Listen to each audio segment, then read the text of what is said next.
শাঁখা পরবে, শাঁখা চুড়ি। শ্রীমতী, বলছি আমার আজ একটাও শাঁখা বিক্রি হয়নি, এক জোড়া শাঁখা নাও না গো। নাও, এই শাঁখাটা তোমার হাতে ভারী জমবে।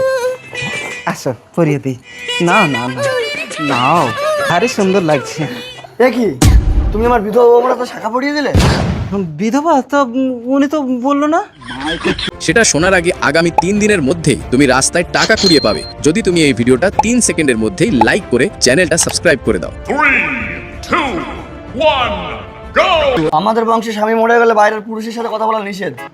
তোমার স্বামী মারা গেছে, শাখা পরানোর আগে অন্তত একটু বলতে পারতে। আমার ছেলে আজ থেকে 6 বছর আগে বিদেশে কাজে গেছে, আজও ফেরেনি। লোক মুখে খবর শুনলাম ও নাকি মারা গেছে। ঠিক আছে, একটা বিধবার হাতে শাখা পরিয়ে আমি বড় অপরাধ করেছি, তাই আজ থেকে ওর ভরণ পোষণের দায়িত্ব আমি নিলাম।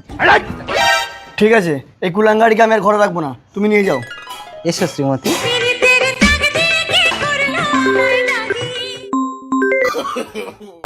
হ্যালো, হ্যাঁ, দুবাই থেকে বলছি। আপনার ছেলেকে খুঁজে পাওয়া গেছে, ও বাড়ি যাচ্ছে। পরবর্তী ক্লিপটি দেখার জন্য কমেন্ট করুন প্লিজ।